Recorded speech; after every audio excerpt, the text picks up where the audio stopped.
Hello students, in last lecture I have explained you about the magnetic field due to current carrying straight wire. Today I will again explain you with another method. So focus on this. Now I am using the method given in the book, and in the last chapter it was from my side. Now magnetic field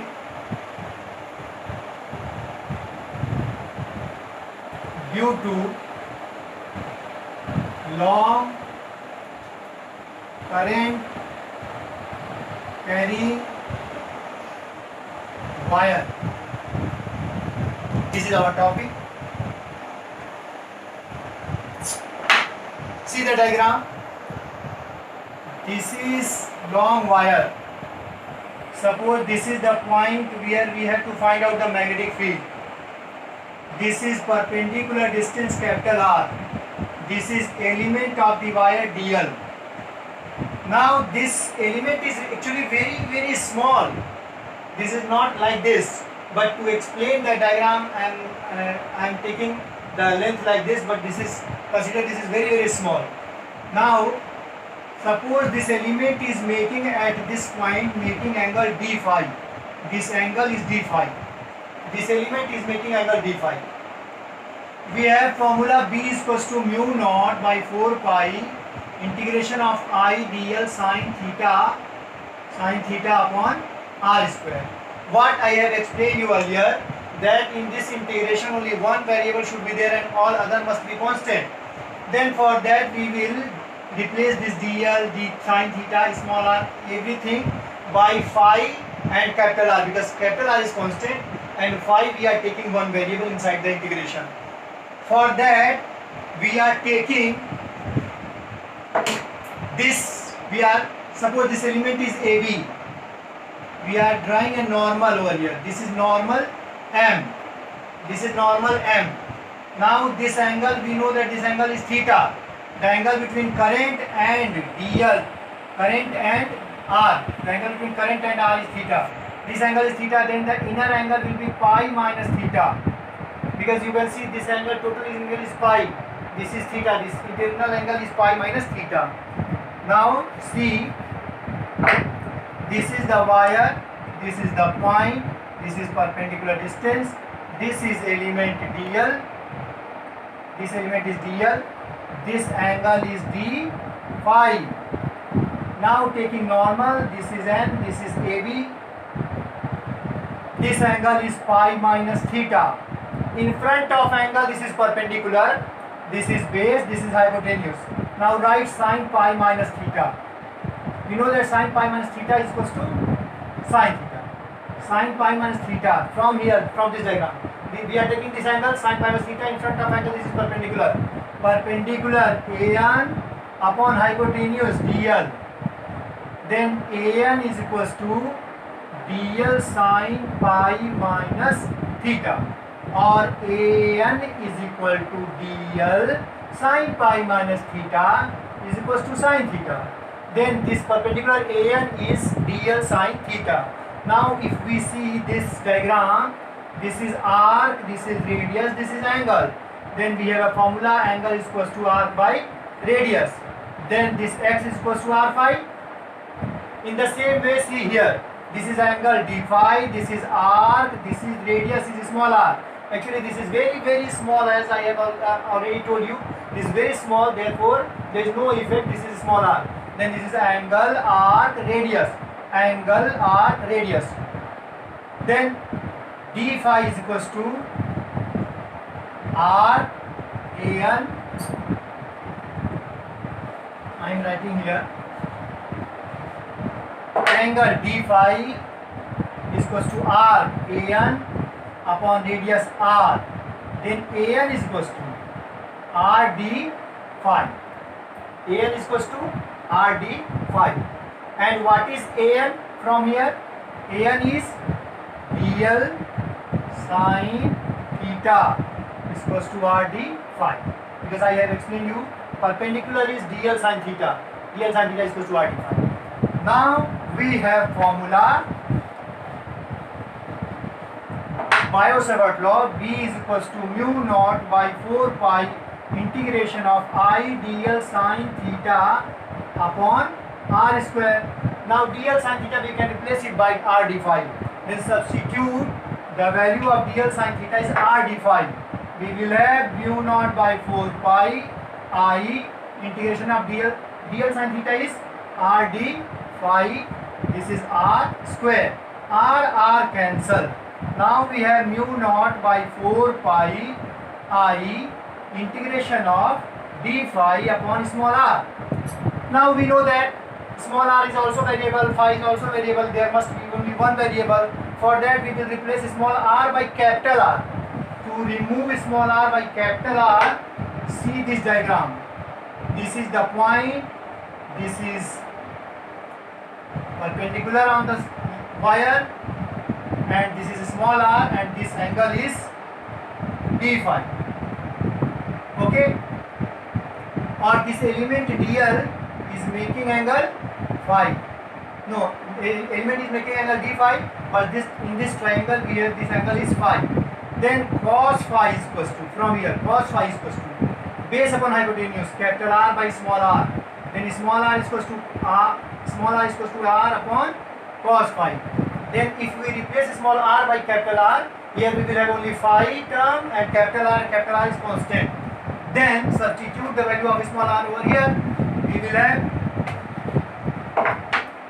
b is equals to mu naught I by 4 pi integration of this was d phi upon r. Then r is capital R upon cos phi. Taking cos phi in the numerator, we will have mu naught I upon 4 pi. Capital R is constant, take it outside. Integration of cos phi d phi.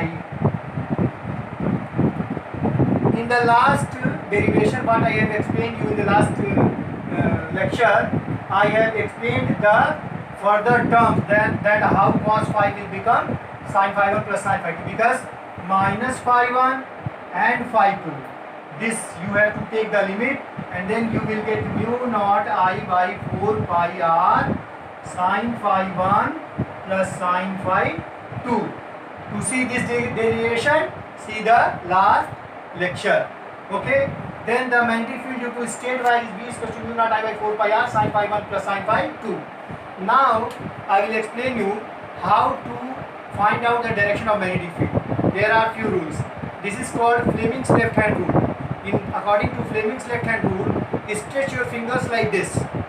This is index finger, middle finger and thumb. If we stretch our index finger, middle finger and thumb like x, y and z perpendicular to each other, then the index finger always represents direction of magnetic field. This is magnetic field, this is direction of current, and this is force. Then FBI. Remember this, Federal Bureau of Investigation, FBI. FBI means F, force, B, magnetic field, I, current. FBI, force, magnetic field, current. Okay. The second one is right hand thumb rule. This is right hand and this is thumb. So if we are making our thumb like this and fingers like this, then if the thumb is flowing, is representing the direction of current, fingers will represent the direction of magnetic field. Suppose this is a straight wire, current is flowing in upward direction, then thumb in the direction of current, then fingers around the wire, fingers the circular direction of magnetic field. So these fingers are representing the direction of magnetic field like this. So these are the direction of magnetic field circular around the straight wire. And right hand palm rule. What is right hand palm rule? If we stretch our palm like this is thumb, these are fingers, then the direction perpendicular to the palm is representing force, fingers are representing magnetic field, and thumb the direction of current. So this is direction of current, fingers direction of magnetic field, perpendicular to palm, force. Okay. Then in anywhere in the numerical problems, whenever there is current flowing in the wire, listen, flowing in the wire, then you will use this right hand thumb rule. The thumb will represent the direction of current, fingers magnetic field. Now I am solving one question from here for you. See, suppose this is a square wire shape. The length of the side of the wire is A, or L or something else. And we have to find out the magnetic field at the center O, and current is flowing like this. Suppose there is a small gap here, the current is flowing like this. Okay, then we can remove this diagram and we can say the direction of current like this. Current is flowing like this. Then we have to find out the magnetic field at the center. Then we will find out magnetic field due to this section of the wire AB, due to BC, due to CD, due to DA, and then we will add, because the vector magnetic field is vector quantity. Is it clear? This is the square of wire, head of wire. These are the sides of the wire, and this is center of the wire of the rectangular shape.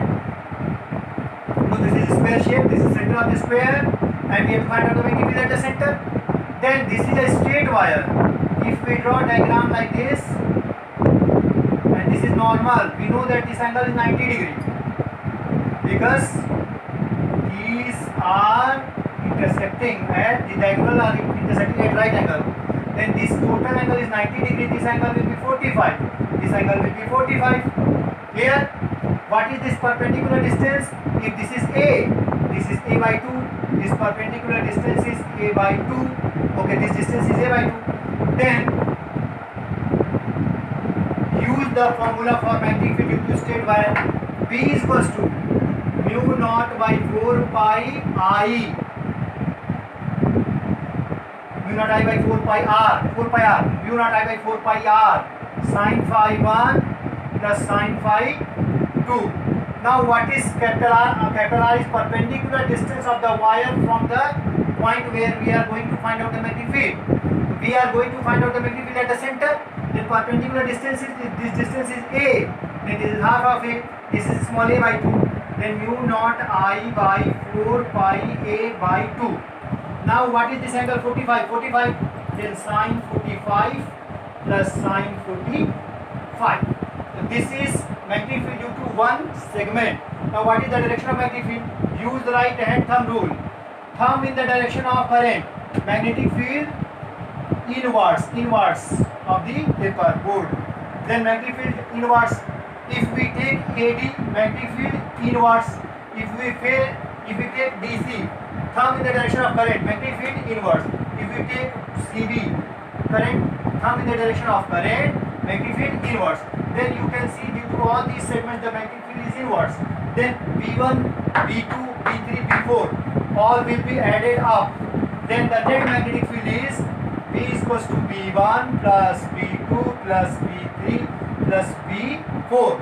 And since these are equal in length and center is at the equal distance and the angle for each and every one will be same, therefore the magnetic field due to each segment will be this.